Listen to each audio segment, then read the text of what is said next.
Chapter 16. The Ruined City. The man was tall. His arms and hands were covered in scars and burns, old white scars crisscrossed with new red ones. He held the knife at the level of their necks, casually, as if it were a breadstick. "Like the Minotaur," whispered Con. At the man's side, close at his heels, waddled an enormous vulture with a red head and a curved beak. Its head came up higher than the man's knees. "That small person in the Dolores trouser suit?" The man's nostrils had a high flare to them, and they twitched as he spoke. His voice was deep.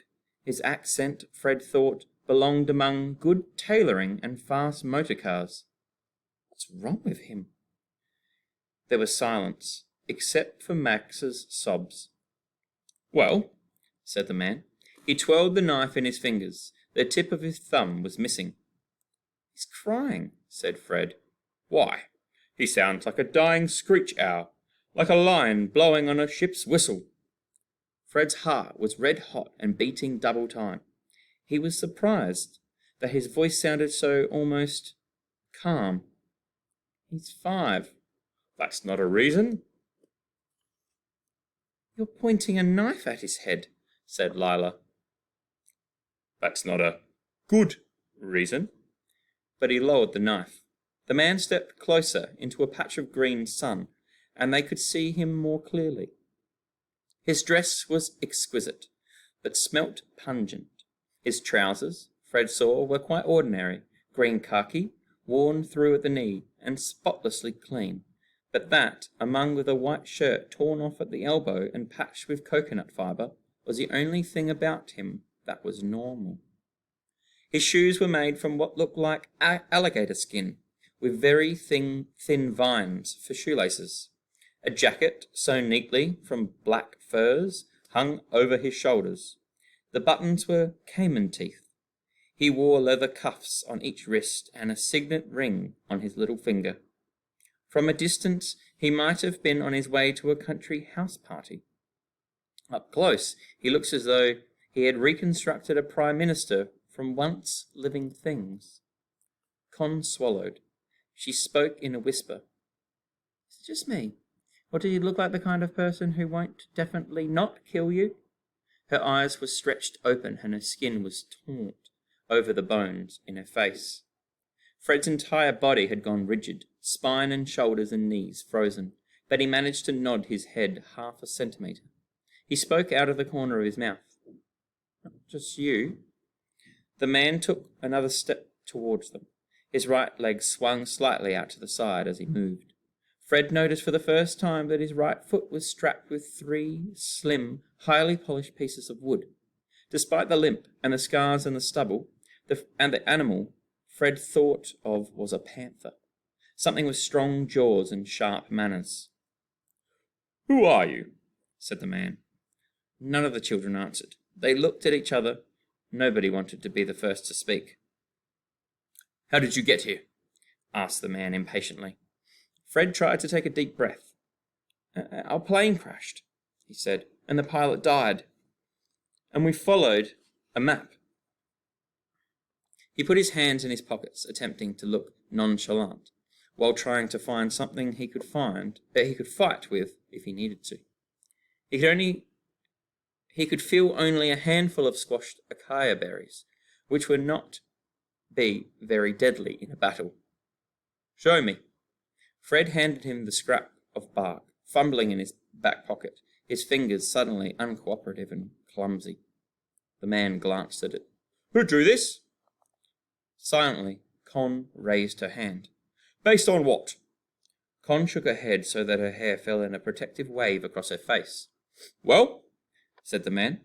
"We found a map in a tree," said Fred, and Con made a copy when it got wet."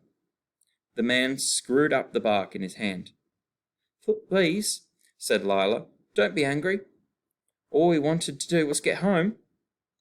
The man looked down at the vulture, as if for inspiration. "And what am I supposed to do with you now?" "Nothing. Just let us stay for a while. We won't make any noise," said Lila. "That small one will."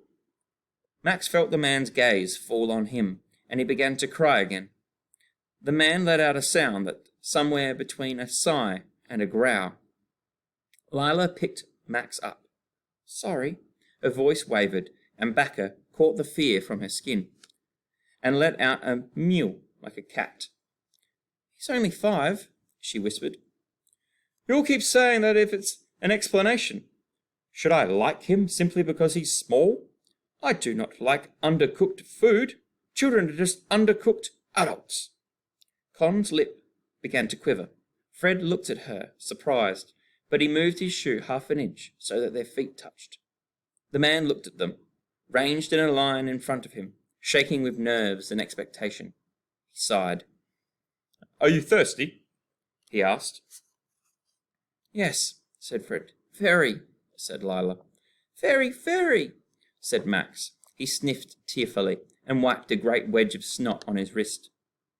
"Wait here." He glared at Max. "Don't touch the vulture. He bites when he's anxious, and it takes very little to make him anxious. Vultures have nervous souls." The man strode across the great stone courtyard.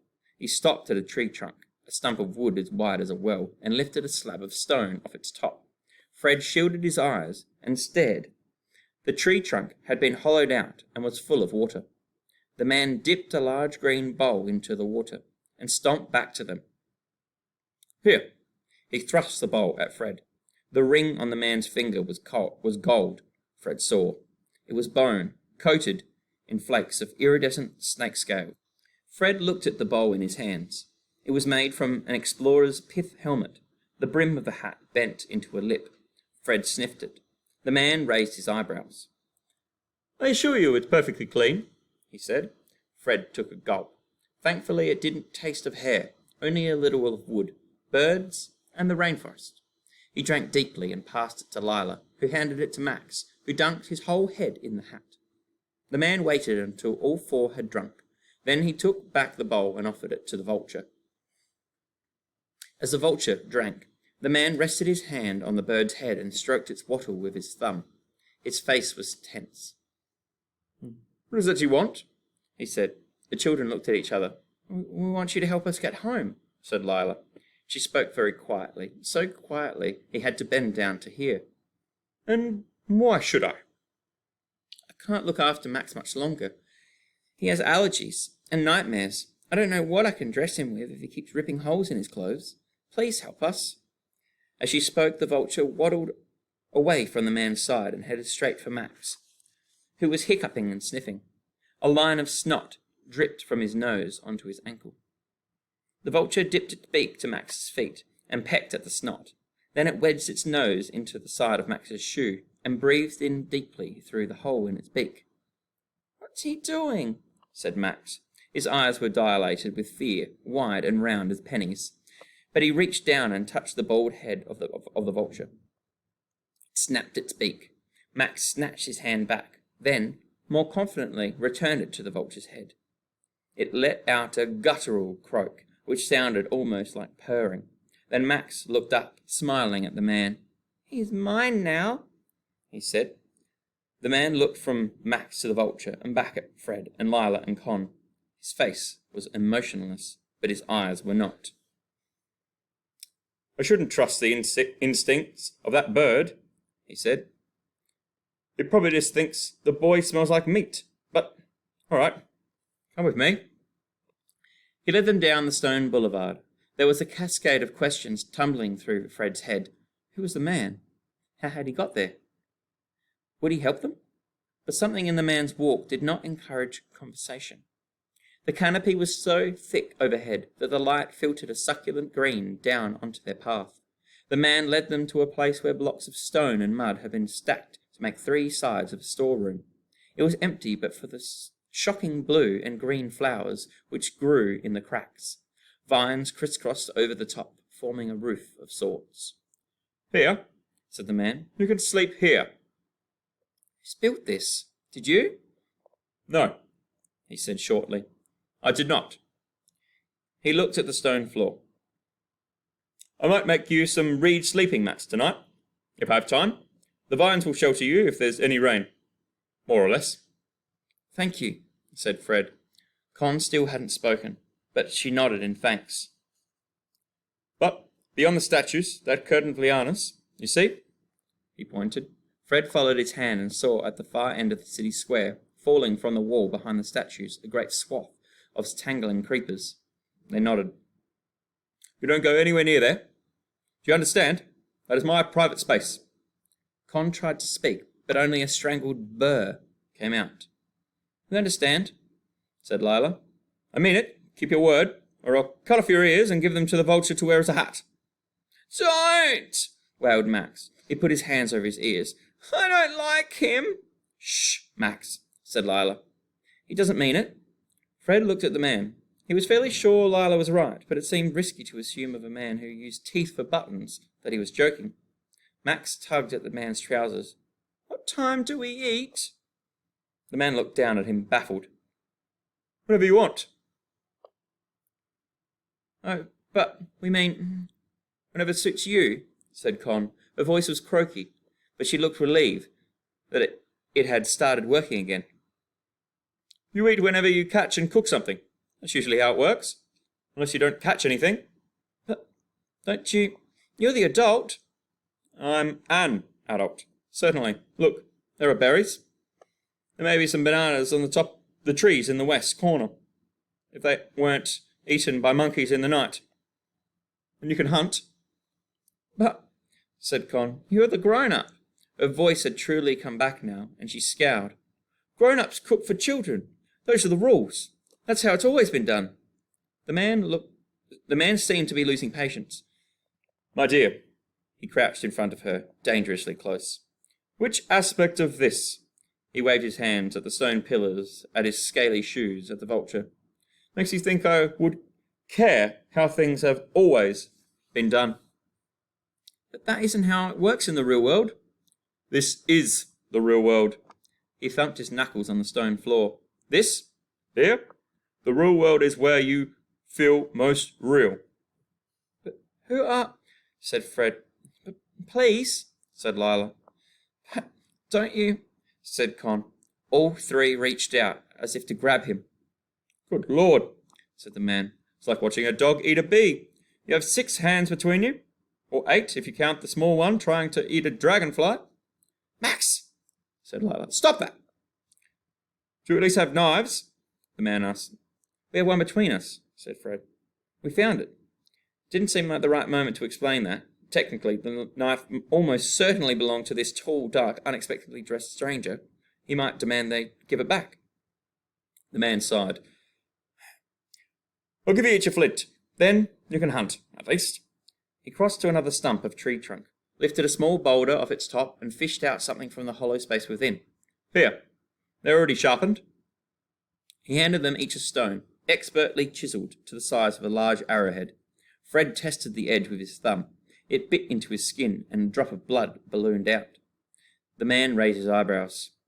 You can use banana leaves as bandages. If you lose any fingers worth eating, give them to the vulture. He handed a stone to Max. There you are, young cacophony. That's one. The sharpest. Max is too young for knives, said Lila. She tried to take it from her brother, but he jerked away and held both hands behind his back. Is he? How do you know? Said the man. He sounded interested. It's just a fact. People don't give little boys knives. I feel fairly sure I was given a knife at a young age, and I turned out perfectly normal. Fred looked at the buttons on the man's shirt. They glinted white and sharp in the sun. He said nothing. The man sighed. It's getting late, he said. You can have something from my own stores, but just tonight. Don't think it's going to be routine. You'll have to hunt for yourselves. All 4 let out deep sighs of relief. The man strode back to the hollowed-out trunk and bent to a pile of stones next to it. Up close, they seemed to be arranged into something more definite than a pile, a rectangle with wide slabs across the top. The man lifted 2 of the slabs, reached in and brought out the body of a bird, plucked but ungutted. Karakara, he said. He dropped it into Fred's hands. It was cool and clammy. They're common as rats here. Thank you. Could you tell us how to gut it? Fred asked tentatively. With the flints, boy. But how's the best way, sir? He added, just in case. When the first man learned to cook, he did so without recipe books. He worked it out. You work it out. They all four stared at him. He sighed. Cut along the stomach, scoop out anything that looks too detailed, and cook the rest. As a rule of thumb with innards, if it would take more than one colour to draw it, don't eat it. So, kidneys are fine, all reddish brown, intestines less so, unless they're feeling exceptionally brave. But just quickly before you go, how do we cook it? Said Lila. With fire. He smiled a half smile. Or that one, the blonde one wearing her face like a weapon in a Baroon brawl. Could try to cook it by glaring at it. Wait, please, just a second. Fred made a last effort as the man turned to go. Who are you? What do we call you? What is this place? How do you get here? Are you an explorer? Do you live here? Are you planning to help us? We need to know. Fred thought of all the explorers he'd read about. There were so many who had strode into the jungle and never reappeared. Percy Fawcett and his son Jack, Rayleigh Rimmel, Christopher McLaren. He tried to remember what the photographs in the newspaper had looked like. The man turned to face Fred full on. His face shifted from wry to something darker and harder to trace. I'm a bush pilot, not an explorer. I used to ferry supplies back and forth from the smaller towns to Manus. I crashed here some time ago. What happened to your plane? What happened to yours? He countered. It burnt, said Fred. The man nodded. Exactly so. And your name? I'm Fred, and that's Lila, and Con, and Max. A look as blank as an iron wall came down over the man's face. I'm not interested in names. This is the Amazon jungle, not the Travellers' Club on Pall Mall. But what do we say then? Con asked. I mean, if we need your attention. His eyebrows went up so high they nudged at his hairline. You don't, he said, and turned away. He strode across the square, his shoulders hunched, heading towards the place where the vines grew into an impenetrable curtain. He pushed past some branches and disappeared. His footsteps, despite the limp, were astonishingly silent. Scared him off, Max said to Con, his voice full of accusation. It wasn't just me, we all did, said Con, and technically, I think we annoyed him off. I didn't know, said Lila, that asking someone's name would be so controversial. I know what we call him, said Max. He beamed up at them proudly. We call him the Explorer. But he just said he's not one, said Con, exacerbated. Aren't you listening? He has an explorer's hat, said Max, and a vulture. So there.